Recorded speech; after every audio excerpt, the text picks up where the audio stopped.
Cabildo, levantando esperanza, con una gran energía telúrica que es la que se echó a andar por todo el país y que lleva semanas en movilización y sigue en movilización. Se prepara en los próximos días un paro nacional, una huelga general, que es el día 12 de noviembre, convocado por Unidad Social, ¿no? Exigiendo asamblea constituyente, una nueva constitución y un cambio estructural frente a este modelo neoliberal de abuso que el pueblo chileno ha dicho basta. Pero en ese contexto de un pueblo en lucha, un pueblo que está creando, que está generando esperanza, y seguimos generando esperanza, también ocurren las luchas de América Latina, de nuestra América, de América Latina y el Caribe. Ayer tuvimos una gran alegría, hace 2 días, con la liberación justa de Lula, Luis Ignacio Lula da Silva, y en la lucha del pueblo brasilero frente a la barbarie, frente a la regresión autoritaria, fascista de Bolsonaro, un pueblo en lucha, ahora con Lula nuevamente, ¿no?, en la calle y con su pueblo. Tuvimos un evento muy importante también en Argentina, presidido por el presidente electo, Alberto Fernández, ¿no?, que junto con la vicepresidenta Cristina Fernández han obtenido una tremenda victoria ante la derecha de Macri, y ayer estuvieron en un gran evento junto con expresidentes, dirigentes y dirigentes de América Latina y el Caribe, que también va en la línea de la esperanza. Pero también junto con estas luces tenemos sombra, y hoy día queremos entregarles, antes de compartir esta reflexión de esperanza y de lucha en que estamos en América Latina, nuestra América en camino, en la perspectiva de liberarnos y de reconstruirnos como pueblo de patria grande. Queremos entregarle nuestra solidaridad al pueblo de Bolivia, en particular al presidente Evo Morales y al vicepresidente Álvaro García Linera, que han sido víctimas, no solo ellos, sino que el pueblo boliviano y su gobierno, de un golpe de Estado infame que está en curso, pero esperamos que el pueblo boliviano sepa derrotar a la antidemocracia, a esta asonada golpista de sectores de extrema derecha que pretenden retrotraer las grandes conquistas que ha tenido el pueblo boliviano, el Estado plurinacional de Bolivia, gracias no solo a los gobiernos, pero también en particular al proceso encabezado por el presidente Evo Morales. Y así como estamos en lucha, con mucha esperanza, hoy día tenemos una noticia dura que está en curso, pero que esperamos que el pueblo boliviano sepa revertir frente a esta zona golpista. Y sin ir más allá, yo quisiera además, antes de darles la palabra y poder compartir con nuestros invitados que vienen de América Latina, dejarles con Esteban Maturana sobre lo que estamos viviendo desde Chile y por dónde vamos, cuáles son los caminos hoy día del pueblo chileno. Esteban. Hola, buenas tardes a todos, bienvenidos a los compañeros de la patria grande nuestra, y obviamente compartiendo con compañeras y compañeros con quienes hemos estado todos estos días bastante atareados. Y Chile está viviendo un momento muy especial, es un momento que ya es imposible no tildar de histórico. No conocemos en la historia de nuestro país una explosión social, un reventón social de estas características, esta primavera que floreció de manera que nadie la esperaba. Es imposible que alguien pueda arrogarse lo que está ocurriendo en nuestro país. Si alguien dice, no, nosotros fuimos los que encabezamos esta movilización, bueno, será sometido, por supuesto, al escarnio popular, porque eso no es cierto. La gente en las calles rechaza cualquier intento de apropiarse de esta manifestación espectacular, pero que ha tenido de parte de las autoridades de gobierno una respuesta brutal. Las cifras son de un dramatismo espeluznante. Se acaba de señalar por un estudio que en Chile tenemos más de 260 personas que han perdido la visión de un ojo o de ambos ojos producto del uso de perdigones por parte de las fuerzas policiales chilenas, Carabineros de Chile, que en vez de usarlas como armas disuasivas, la está usando directamente como armas para mutilar. Eso es el titular de New York Times hoy día. Se está mutilando al pueblo chileno que se alzó contra una tiranía que no es la tiranía dura, militar, armada, con dientes y sables, sino que es la tiranía del modelo neoliberal. Fueron los estudiantes secundarios los que partieron en esta asonada. Y estudiantes secundarios que empezaron a protestar por el alza del pasaje de 30 pesos en el metro, que a ellos no les afecta directamente, pero sí a su familia. 30 pesos en el alza de la tarifa del metro a una familia que gana menos que el sueldo mínimo, la verdad es que le impacta de manera radical en su calidad de vida, en sus posibilidades de poder seguir sobreviviendo, no viviendo.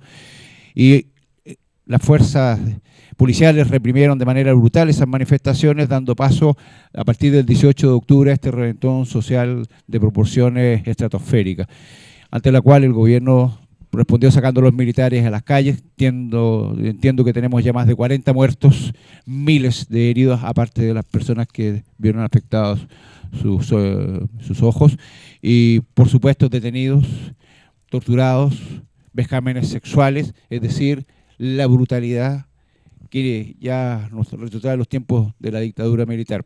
Y como dijeron los muchachos, el problema de Chile hoy no son los 30 pesos, son 30 años de abuso, de corrupción sistemática, de un engaño.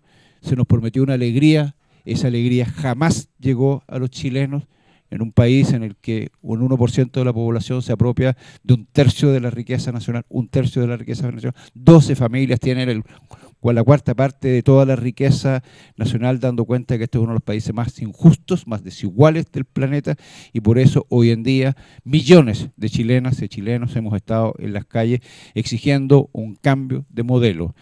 Piñera no es solución de este problema, Piñera es el problema. Y a propósito de lo que está ocurriendo en Bolivia, creo que Evo Morales ha dado la muestra de un liderazgo de alguien que ama a su pueblo. Él optó por dar un paso al costado en vez de arriesgar que los militares salieran a las calles a asesinar a su pueblo. Yo entiendo que habrá un proceso electoral, yo entiendo que Evo Morales se va a presentar nuevamente y entiendo que el pueblo boliviano le va a dar nuevamente su confianza a Evo Morales en unas elecciones que serán un poquito más complejas porque van a exigir veedores de Marte, Júpiter, Saturno, Urano, Neptuno y Plutón, etcétera. Pero yo llamaría al presidente Piñera a que observe el ejemplo de Evo Morales y que lo siga. Porque el gran problema que tiene Chile hoy en día es Piñera, que en medio de un país incendiado estaba cenando en un restaurante de la capital, en medio de un país incendiado se estaba tomando fotos en los patios de La Moneda. Ese no es el presidente que Chile necesita para estos tiempos y esperamos que Piñera renuncie de una buena vez y por todas, que le haga ese bien a Chile. Sí, bueno, queremos preguntarle qué le parece todo lo que está pasando en Chile y un poco también en nuestra América. Bueno, uno es de una generación que, sin ponernos viejos, hemos vivido numerosas experiencias.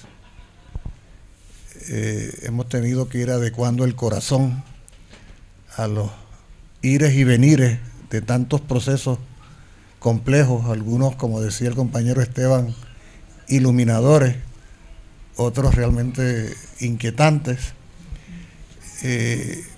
Pero en el caso de Chile en particular, es interesante cuando uno se retrotrae en el tiempo y recuerda la victoria de la Unidad Popular y el compañero Salvador Allende en el año 70, y de cómo Chile sienta un precedente, porque es la primera vez que un marxista llega a la presidencia de un país latinoamericano. Pero no solo eso, sino que se trae al debate público en esos años, un debate que mantiene vigencia enormemente, que es el debate sobre aquello que se conocía como la vía chilena del socialismo, y que tenía que ver con la discusión sobre en qué medida el parlamentarismo burgués una vez uno logra escalarlo por la vía electoral, puede ser ruta para transformaciones revolucionarias, radicales y transformaciones. Y se planteaba que en el año 73 la respuesta histórica fue la del fracaso de aquel intento a través del golpe de Estado del 11 de septiembre del año 73. Pero interesantemente, esa frase que tú señalabas que los estudiantes mencionan de que no son 30 pesos sino 30 años, pues entonces vemos como 30 años después Chile aparece en escena una vez más sentando un gran precedente. Y es un precedente que no estaba en la agenda de prácticamente nadie. Tanto así que ha tomado por sorpresa tanto amigos como enemigos. Comentaba yo con los compañeros esta mañana, pareciera que en una zona sísmica se habían apagado los sismógrafos, habían desaparecido los geólogos, y mientras tanto el volcán estaba en proceso de hacer erupción y nadie se daba cuenta. Y de súbito, ¡boom! 30 años después hay unas generaciones que no pasaron por la desgracia de la dictadura, pero que conocen la dictadura y tienen sus padres, sus abuelos, sus tíos, mártires, desaparecidos, emigrantes. O sea, no es que sean inconscientes de aquel proceso, pero ciertamente en su vida particular. Y Chile se convierte en noticia planetaria. Ustedes son protagonistas directos de estos procesos, pero cuando uno desde afuera escucha y lee que en Santiago se moviliza 1 millón y tanto de personas, eso se dice fácil, ¿no? O aquella expresión que hasta CNN transmitió de alguien que decía, tratando de interpretar a qué se debía todo esto, a un comentario de un chileno de Valparaíso que decía: yo soy de Valparaíso y en Valparaíso no hay metro y estoy en la protesta. Como quien dice, el tema del metro fue una especie de pie forzado de un proceso mayor. El hecho es que no hay duda de que aquella democracia progresiva, progresista, de transformación social que se quiso instaurar en el año 70, históricamente da paso a un ejercicio de democracia directa, teniendo como escenario fundamental no la urna, sino la calle. La calle se convierte en escenario principal en unas 2 décadas desde la victoria electoral de Hugo Chávez en diciembre del 98 en Venezuela, donde algunos parecerían creer que todo se iba a dilucidar a partir de entonces en las urnas, en los procesos electorales. Pues mira, la coincidencia que va sucediendo entre lo que está pasando en Chile y lo que acaba de pasar en Bolivia es que no hay táctica que pierda vigencia, ni para nosotros ni para el enemigo. Algunos decían, no, se acabaron los tiempos de los golpes de Estado. Recuerdo cuando Zelaya Oye, los tiempos de la táctica nunca cesan. Eso lo sabe el enemigo y nos conviene entenderlo a nosotros, para que tengamos siempre la puerta abierta a la multiplicidad de opciones que se tienen para llevar a andar procesos sociales. O sea que en ese sentido, y te digo, nosotros en Puerto Rico nos sentimos particularmente aludidos a la experiencia chilena de estos días, porque en el verano de este año precisamente cientos de miles de puertorriqueños se lanzan a la calle en defensa de la dignidad del pueblo ante unos ataques extraordinarios a la dignidad misma del pueblo por un gobierno colonial anexionista, y por primera vez en la historia de Puerto Rico el pueblo en la calle logra forzar la renuncia de un gobernador colonial y sus ayudantes más cercanos. O sea, nosotros hemos saboreado en Puerto Rico la experiencia de la democracia directa y participativa, teniendo la calle como escenario y demostrando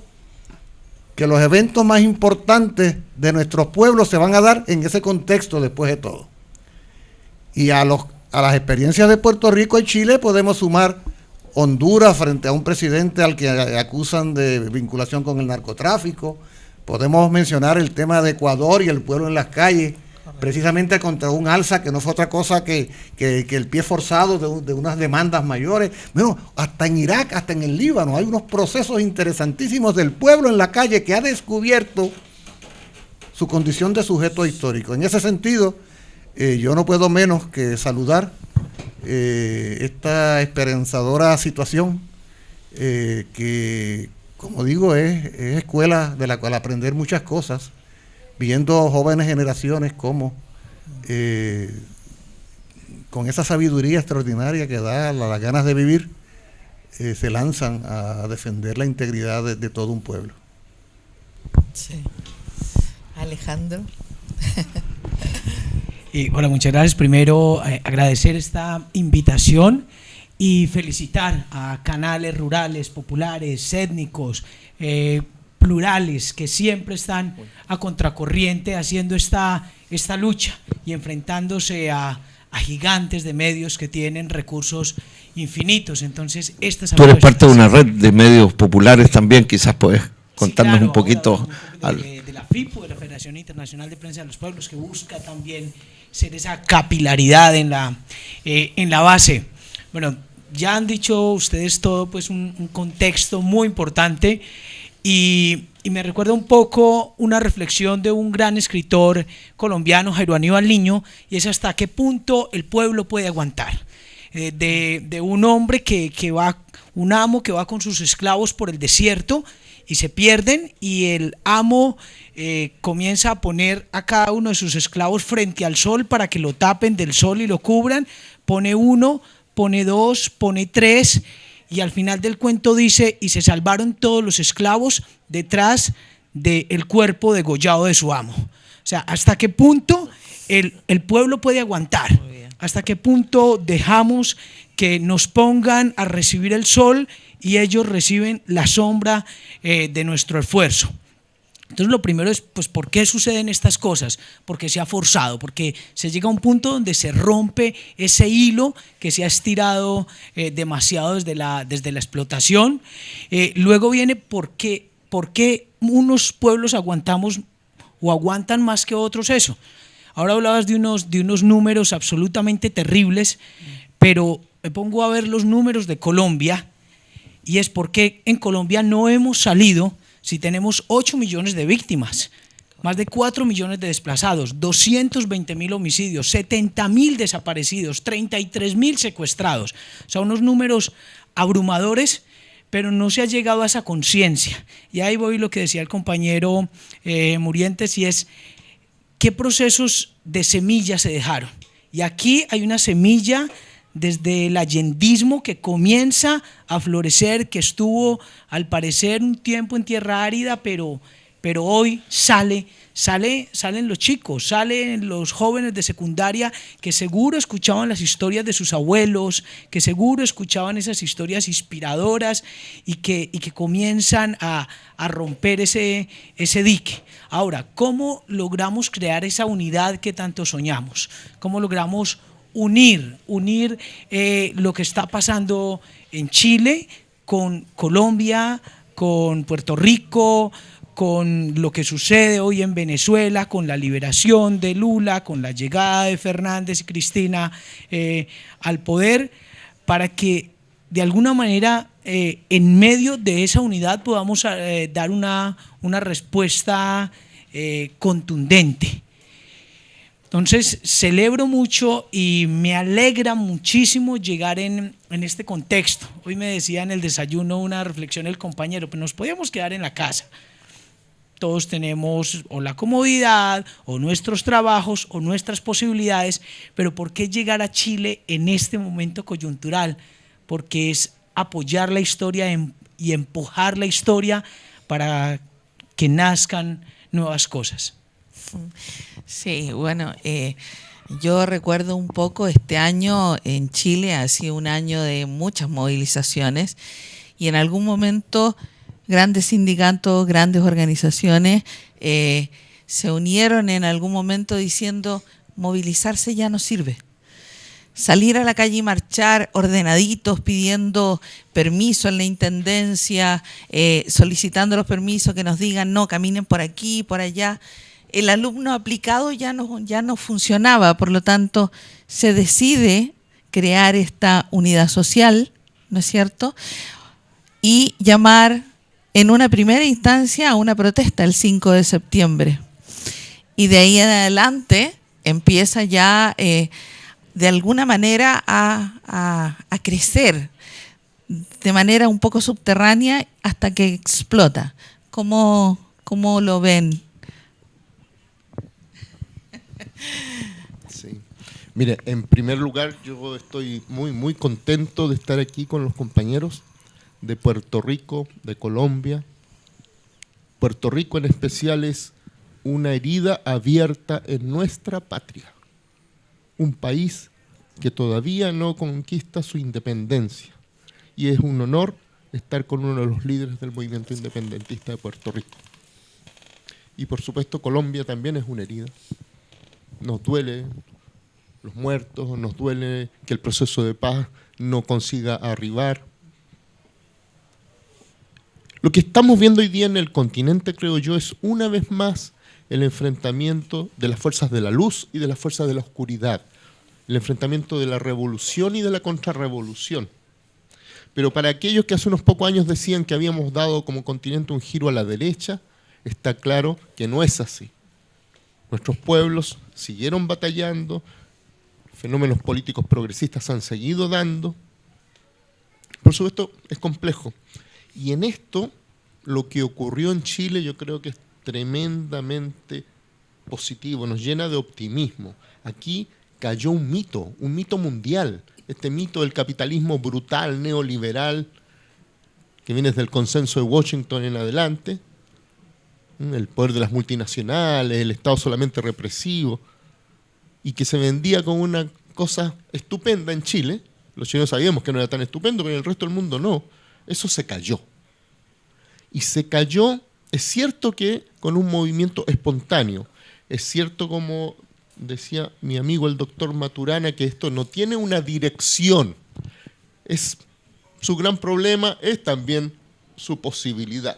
Hemos tenido demasiadas direcciones que corren demasiado pronto a negociar. Pero no es cierto que sea una cosa absolutamente espontánea. En realidad nuestro pueblo está lleno de decenas de miles de militantes políticos, sociales. Lo que pasa es que se están organizando desde hace mucho tiempo de otras maneras. En colectivos, en grupos, una cosa todavía muy atómica, muy atomizada en ese sentido. Y se vio además que cuando la gente salió a la calle, siguiendo a los jóvenes, porque esto es sobre todo, creo yo, una rebelión de la juventud trabajadora más precarizada, la que ve que no tiene futuro en este sistema, y es la que ha mantenido, hay que decir con valor e incluso heroísmo, la protesta en las calles día tras día. Pero cuando toda la gente sale en esta manifestación maravillosa, que los medios oficiales hablan de 1.200.000, 1.300.000, nuestra experiencia dice que eso significa que por lo menos habían 2 millones de personas en Santiago movilizados,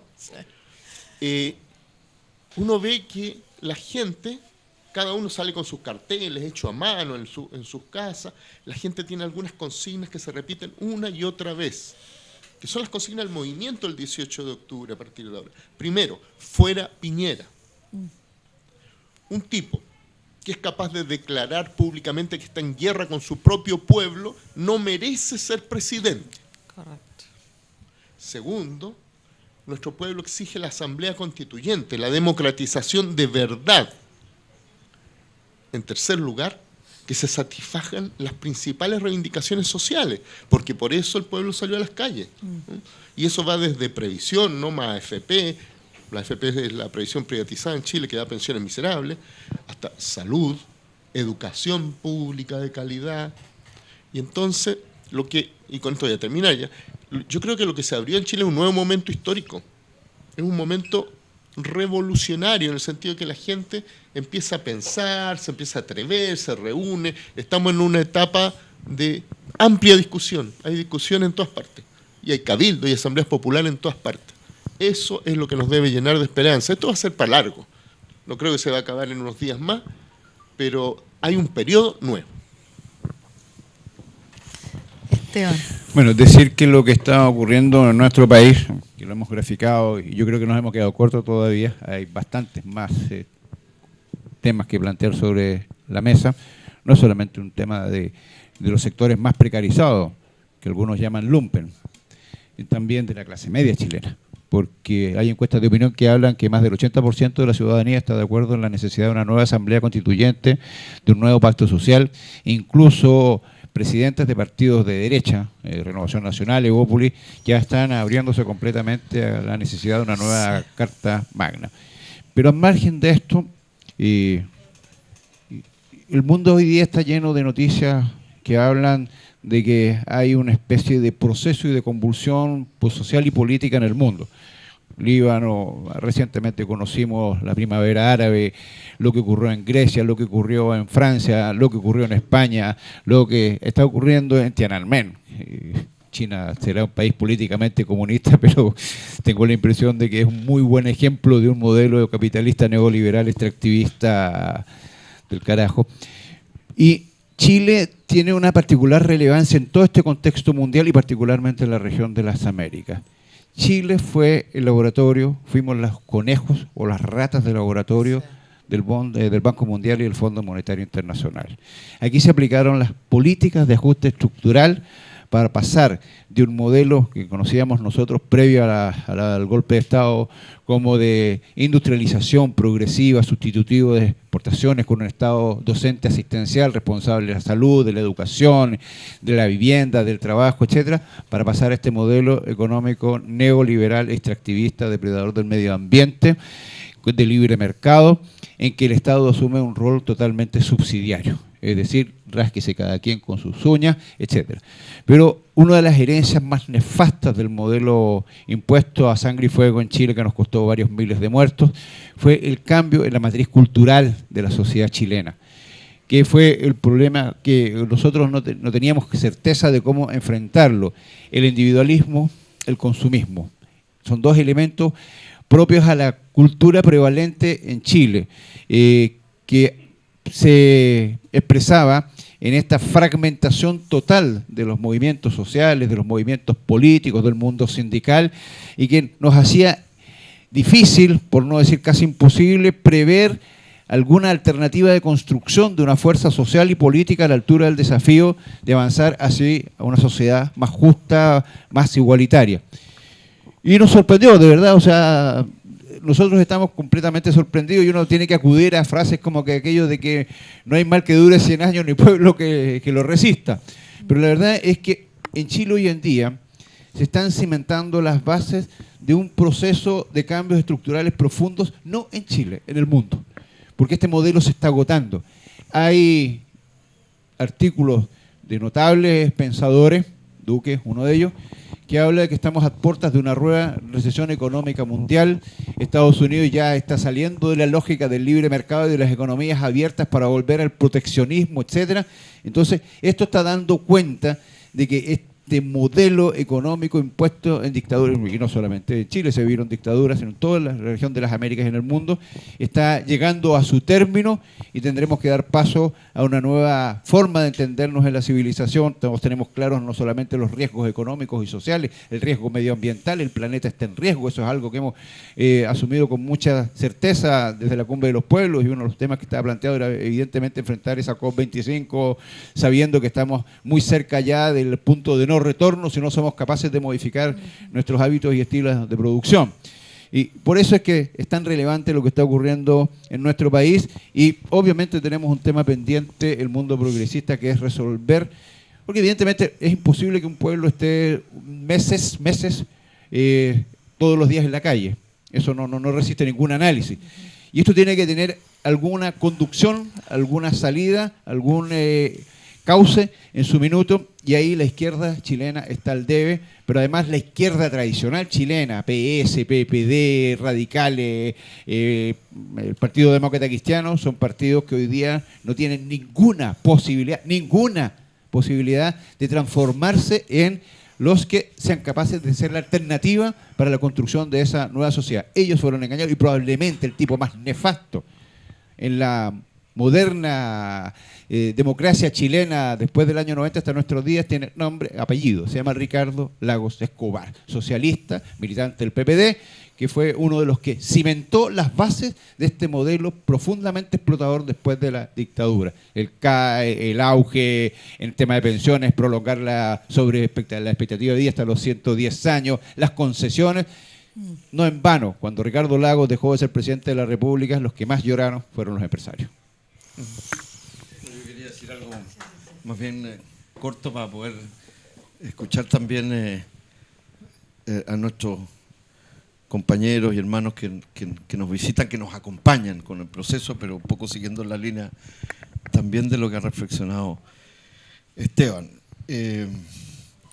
Yo creo que estamos viendo un momento, yo digo luminoso, porque es como placas tectónicas que se acumularon y liberaron una energía gigantesca y que está en curso, y está en puja, y todavía no amanece. Todavía estamos en los claroscuros, que como decía Gramsci, esos son los momentos en que aparecen los monstruos también, aparecen los miedos, vienen los conflictos, está el camino que todavía, el camino del pueblo está puesto por el pueblo en la calle, pero está lleno de obstáculos y de temores y de golpes y de acechanza. Está el imperialismo. O sea, nosotros no hubiéramos imaginado hace unas semanas atrás que este modelito exitoso, ¿no?, que se exhibía, y efectivamente se exhibía no solo como un modelo neoliberal exitoso desde la lógica de las derechas, lo exhibieron los llamados socialdemócratas, ¿no?, a los cuales hace mención Esteban, que están en bancarrota. Y yo hablo desde los movimientos populares, de las izquierdas anticapitalistas, evidentemente que no son aquellos que usurparon de esto, ¿no? Y que creo que es un desafío también. O sea, la política volvió a las calles. El pueblo la empezó a recuperar del secuestro que tenía la institucionalidad, que era solo de ellos, o incluso la institucionalidad del Parlamento, que está blindada para poder reproducir el modelo económico neoliberal. Y ese es el problema del candado que se hace a través de tratados de libre comercio, como el TPP-11, por ejemplo, ¿no?, por citar algunos de los tratados de libre comercio, de esta constitución, ¿no?, que impide la participación, la democracia participativa, ¿no?, y que nos tiene ante un momento de asedio del pueblo, de demanda gigantesca en las calles, por una asamblea constituyente, por un cambio del modelo económico neoliberal injusto y brutal, y que por eso decimos también que no es que no veníamos de la nada, son la suma de estas luchas, ¿no?, que van caminando, que se van articulando. En poco tiempo hay cabildos, cientos de cabildos a lo largo, autoconvocados, que los convocó también Unidad Social, discutiendo la gente en las plazas, en las calles, en los sindicatos, en todos los lugares, porque está recuperando la política, haciendo la propia, y lo que tenemos que impedir es que no sea vuelta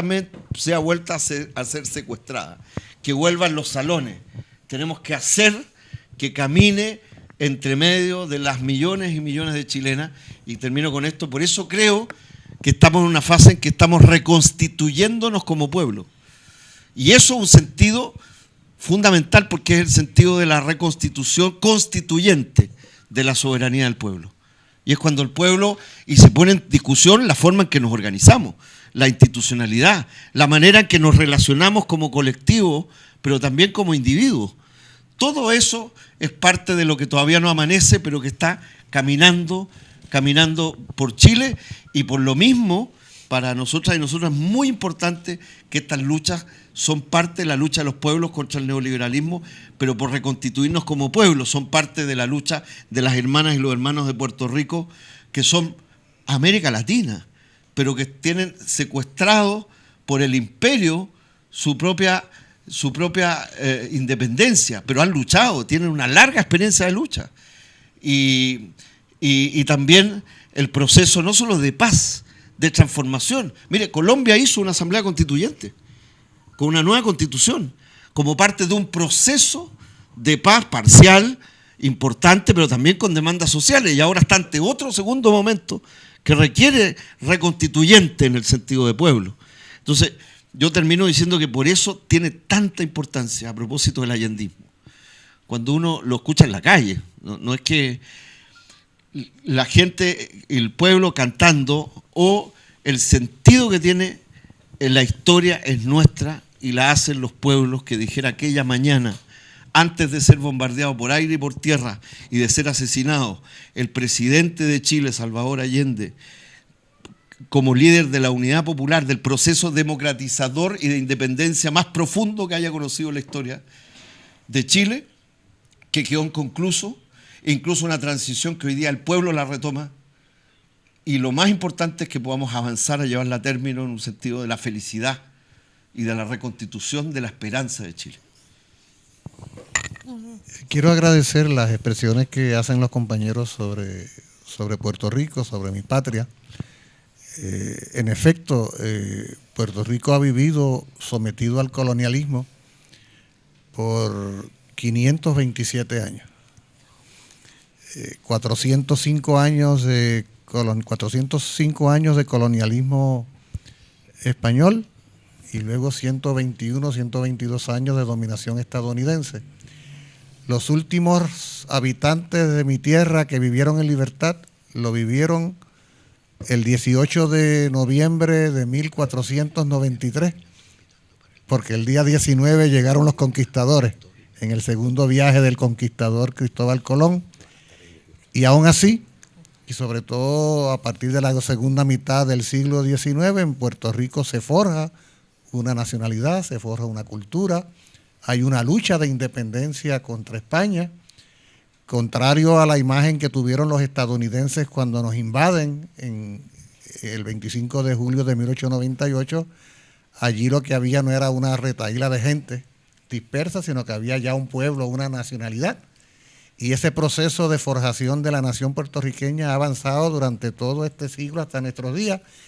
Por eso no exageramos si expresamos que Puerto Rico es una nación caribeña y latinoamericana sometida al colonialismo. Pero el sustantivo, lo que nos define, es que somos una nación, como nación lo es Chile, como nación lo es Colombia, porque hemos forjado los componentes esenciales de la nacionalidad a contrapelo y a pesar de la dominación colonial que ha pretendido simplemente borrarnos del mapa. De forma tal que en ese sentido experiencias como esta nos ayudan a precisar ese aspecto que ustedes con tanta solidaridad y generosidad lo expresan. Y quiero decir un par de cosas en relación Chile-Puerto Rico, porque le decía yo a un vendedor de banderas de Chile hace un rato, le decía, si tú supieras que la bandera de Cuba se inspira en la de Chile, pero la de Puerto Rico se inspira en la de Cuba. Si ustedes saben que la bandera de Cuba y Puerto Rico son las mismas con los colores invertidos, porque el Partido Revolucionario Cubano que funda José Martí para la lucha de independencia en la década del 90 del siglo XIX, en su primer artículo establece, este partido se funda para luchar por la independencia de Cuba y auxiliar en la independencia de Puerto Rico, y había una sección Puerto Rico dentro del Partido Revolucionario Cubano, y cuando esos compatriotas decidieron que Puerto Rico debía tener una bandera, aquella intimidad tan grande los condujo a decir que tengamos una bandera que sea la misma cubana con los colores invertidos, pero lo interesante es que si tricolor es la bandera de Cuba y es la de Puerto Rico, tricolor es la chilena. Y si monoestrellada es la bandera de Puerto Rico y la de Cuba, también monoestrellada es la bandera chilena. O sea que ahí hay una continuidad histórica y los símbolos lógicamente son muy importantes, ¿no? Son los colores republicanos que cobran esa fuerza durante el siglo XIX. Pero hay otra anécdota que les hago que es muy importante. En el año 70, cuando triunfa la Unidad Popular, había un compañero dirigente nuestro de mucho reconocimiento, Juan Maribras, a quien el compañero Allende le pide que dé el discurso por América Latina en el acto que hubo, ¿no?, de celebración de la victoria de la Unidad Popular y Allende, pero además la lucha de independencia de Puerto Rico le solicitó a Chile que considerara ocupar una vacante que había entonces en el Comité de Descolonización de la ONU, el Comité de los 24, para que ayudara a la causa de Puerto Rico, porque en ese escenario internacional se debate el tema colonial de Puerto Rico, y Chile, el Chile de Allende, accedió gustoso a ocupar ese espacio. No imaginábamos que terriblemente 3 años después ese escaño habría de ser utilizado con todo el propósito contrario, pero fueron muestras de solidaridad muy concretas de parte del gobierno de la Unidad Popular con la causa de la independencia de Puerto Rico. Quiero muy brevemente referirme a este punto que trae el compañero sobre el tema del espontaneísmo, porque de la idea de decir que las cosas son espontáneas a decir que fueron instintivas, o que fueron biológicas, o que fue sin querer, pues no hay muchos pasos. En la vida social, en las luchas sociales, no hay nada espontáneo. O sea, como no es espontáneo que surja un árbol de aguacate, o de pera o de mango, si se plantó la semilla, no es espontáneo, es que se plantó. Por lo tanto, lo lógico es esperar que en su día haya un árbol de manzana, haya un árbol de pera, porque se plantó la semilla. Quizá no podamos anticipar cuándo ese árbol y de qué manera crecerá y cuándo dará fruto, pero ciertamente para poder cosechar hay que sembrar. ¿En qué medida los procesos que se están dando en nuestros pueblos no son otra cosa que cosecha? Después de todo. Lo que pasa es que quizás no advertíamos cómo se iba dando el proceso del desarrollo de ese fruto, ¿verdad? Pero a la misma vez digo lo siguiente, ¿cómo se logra la continuidad? Es cierto que un pueblo no puede estar permanentemente en la calle, que es abrumador, ¿no? El Estado tiene las fuerzas extraordinarias que tiene para pretender rendir por hambre y por cansancio, ¿no? Las luchas populares en cualquier sitio. Pero, ¿cuál es la clave de la perseverancia? ¿Cuál es la clave contra la improvisación? ¿Cuál es la clave contra la resignación y el pesimismo? Ese sentimiento de que aquí no hay nada que hacer, ya todo se perdió, la represión nos aplastó, el fin de la historia, como decía aquel Kurosawa, era, ¿cómo se llamaba? Aquel fue el japonés. Se arrepintió después, que se le cayó encima.